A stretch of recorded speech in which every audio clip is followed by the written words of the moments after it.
وتعالى ومن الناس من يعبد الله على حرف فإن أصابه خير اطمأن به وإن أصابته فتنة انقلب على وجهه خسر الدنيا والآخرة ذلك هو الخسران المبين।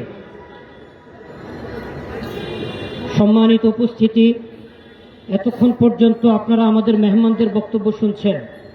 আমি সংক্ষেপে দুই লাইনে শুধু আজকের এই কর্মসূচির বিষয়ে দুইটা কথা বলতে চাই। সকলের মনে একটা প্রশ্ন, দাওয়াত ও তাবলীগের মেহনতকে আমরা অত্যন্ত শান্তিপূর্ণ দল হিসেবে চিনি, জানি। সারা পৃথিবীর সকল মুসলমানের শেষ আস্থা, শেষ ভরসা হচ্ছে এই দাওয়াত ও তাবলীগের মেহনত। এই মেহনতে যখন বিভাজন তৈরি হয়েছে, আমরা সবাই হতাশ। এখন মুসলমান কোথায় যাবে? আমি শুধু এতটুকু বলতে চাই, কোরআনে পাকের যে আয়াত আমি আপনাদের সামনে পেশ করছি, এইখানে আল্লাহ সুবহানাহু ওয়া তাআলা বিভেদ এবং বিভক্তির মূল কারণ বলে দিয়েছেন। এমন অনেক মানুষ আছে, মাইয়াবুদুল্লাহ আলা হারফ, যারা আল্লাহর ইবাদত করছে ঈমান এবং কুফরের মাঝখানে, বর্ডারে দাঁড়িয়ে। ইন আসাবাহু খায়রুন ইতমাআন্না বিহি, যতদিন পর্যন্ত পরিস্থিতি পক্ষে থাকে তারাও ইসলামের কর্মী সেজে, দাড়ি টুপি মাথায় পাগড়ি, দাওয়াত ও তাবলীগের মেহনতের বড় মুরব্বী সেজে মেহনত করতে থাকে। ওয়া ইন আসাবাতহু ফিতনাতুন, যখনই কঠিন কোনো পরিস্থিতি আসে, হালত আসে, আল্লাহর পক্ষ থেকে পরীক্ষা আসে, ইনকালাবা আলা ওয়াজহি, তারা তাদের মুখোশ খুলে আসল চেহারায় ফিরে যায়। আজকে আমরা দেখতে পাচ্ছি, যারা দাওয়াত ও তাবলীগের মুরব্বী ছিলেন, যারা আমাদেরকে সারা পৃথিবীতে কিভাবে দাওয়াতের কাজ করতে হয় সেই শিক্ষা দিয়েছেন, দীক্ষা দিয়েছেন, আজকে তারাই সারা বাংলাদেশের সকল মসজিদ থেকে জামাতগুলিকে বের করে দেওয়ার কাজে লিপ্ত হয়েছেন। আল্লাহ সুবহানাহু ওয়া তাআলা সুন্দর করে সব স্পষ্ট করে বলে দিয়েছেন। তাই আমরা চাই এই বিভাগ, এই বিভক্তি, এই দূরত্ব ঘুচিয়ে আনতে। এই দাবির সাথে কি আমরা সবাই একমত? প্রথম যে কাজ করতে হবে, আমরা যদি আমাদের এই দূরত্বকে ঘুচিয়ে ঐক্যবদ্ধ হতে চাই, প্রথম যে কাজ আমাদেরকে করতে হবে, যে বিমতা সুলভ আচরণ উভয় পক্ষের মাঝখানে করা হচ্ছে তা নিরসন করতে হবে। একচেটিয়া ভাবে 5 বছর যাবৎ এক পক্ষ প্রথম পর্বে ইজতেমা করতেছে, সারা বছর টঙ্গী ইজতেমা ময়দান তারা ভোগ করতেছে। কাকরাইল মসজিদ 4 সপ্তাহ তারা ব্যবহার করতেছে। সারা বাংলাদেশের সকল মসজিদের মেম্বর থেকে একচেটিয়া ভাবে তারা নিজেদের সাফাই গাইতেছে। মসজিদে মসজিদে জামাতগুলিকে বাধা দিচ্ছে। অপরপক্ষ প্রত্যেক বছর ইজতেমা করতেছে দ্বিতীয় পর্বে, কাকরাইল মসজিদ ব্যবহার করতেছে মাত্র 2 সপ্তাহ।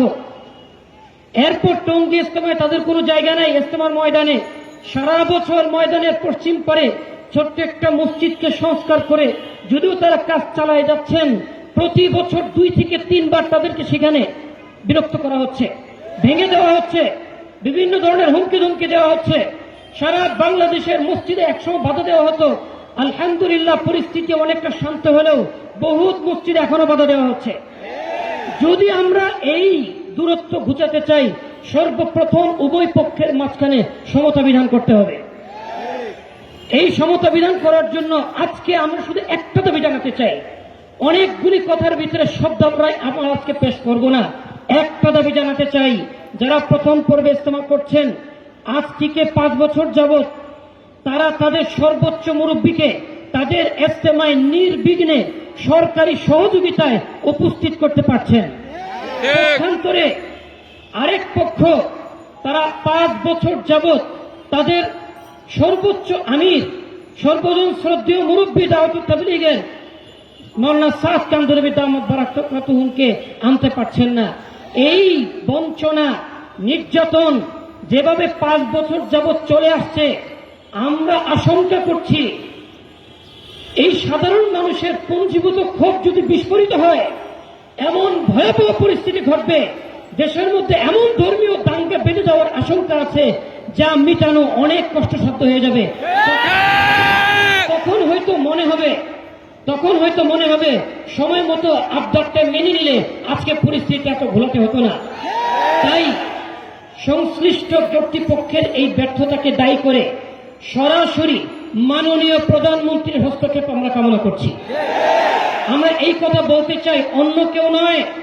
5 বছরে যারা পারে নাই 50 বছরে পারবে বলে আমরা কোনো সম্ভাবনা দেখছি না। অতএব সারা বাংলাদেশের 18 কোটি জনতার আপনি অভিভাবক, এই দূরত্ব ঘোচানোর জন্য আপনি হয়তো নিজ দায়িত্বে এই বিষয়টি দেখভাল করবেন, নতুবা যিনি বর্তমানে দায়িত্বে আছেন তার পরিবর্তে সৎসাহসী, বিচক্ষণ, নিরপেক্ষ ব্যক্তিকে এই বিষয়টা দেখভাল করা এবং এই সমস্যাটা ঘোচানোর জন্য দায়িত্ব দান করবেন। এতটুকু আবদার আমি এই সকল মজলিসের পক্ষ থেকে প্রধানমন্ত্রী সমীপে করছি। আমার এই আবদারের সাথে আপনারা কি একমত আছেন? অতএব কথা পরিষ্কার, দাবি আজকেই শেষ নয়। আগামী ফেব্রুয়ারি 9, 10, 11 ফেব্রুয়ারি বিশ্ব ইজতেমার দ্বিতীয় পর্বে যে কোনো মূল্যে মাওলানা সাদ সাহেব দামাত বারাকাতুহুমকে আনতেই হবে ইনশাআল্লাহ।